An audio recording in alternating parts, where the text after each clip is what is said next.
The courthouse smelled like old paper and floor cleaner, the kind that tries too hard to suggest order. I arrived early because I always arrive early when I expect to be dismissed. It gives me time to settle into the idea of being overlooked. The benches were already half full. Probate hearings stack people together who don't belong together anymore, all of us waiting for our turn to be reduced to a file name. I sat straight, hands folded, wearing the same navy blazer I'd worn to job interviews that went nowhere. It wasn't armor, it was habit.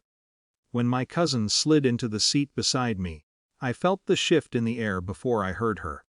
She leaned close, breath sweet with gum, voice sharp and precise like she'd rehearsed it. "Enjoy your homeless life, B.C." She smiled as she pulled back, already confident the line had landed. A few people nearby snickered, not loudly. The kind of sound people make when they want to feel included without being responsible. I didn't look at her.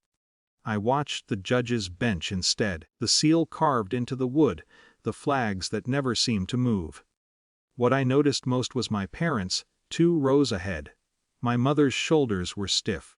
My father stared straight ahead as if the room were a screen he could mute. They didn't turn.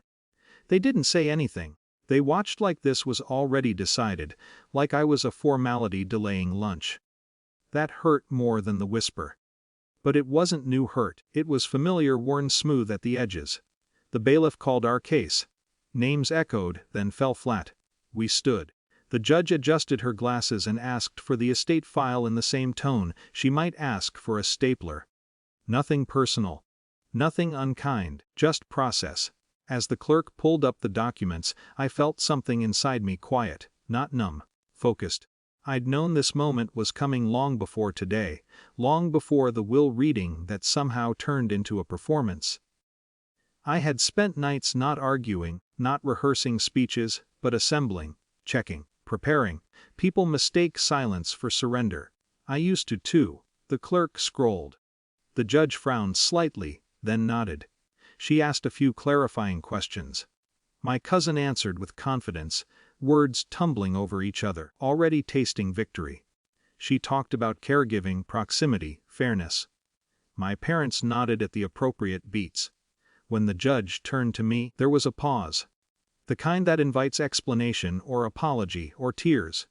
I felt all 3 hover, then drift away. "I have one additional document," I said. My voice surprised even me. It was steady, unadorned.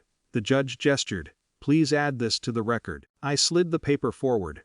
Just one, no speech, no preamble. The clerk took it, clicked, scanned. The screen glowed, the room waited. Waiting has a sound when enough people do it together. A collective intake, barely audible. The judge leaned closer to the monitor. Her expression changed, not dramatically, but decisively. The kind of change that means something has resolved internally. She looked up. Why was this not included initially?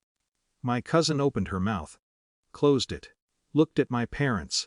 They looked back at the judge, then at the desk. No one answered.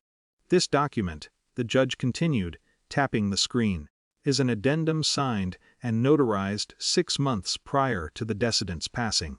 It supersedes the previous clause regarding property distribution." The snickering stopped. Not all at once, but completely. I didn't look at my cousin. I watched the judge explain carefully, methodically, how the house had been placed in a trust, how the terms were clear, how preparation mattered, how the court's role was not to arbitrate feelings, but to enforce documents. The authority in her voice wasn't loud. It didn't need to be. It filled the room anyway. When it was over, there was no bang of a gavel, no dramatic pause. Just instructions, dates, signatures, the machinery of fairness grinding forward. My cousin sat back slowly, as if gravity had increased.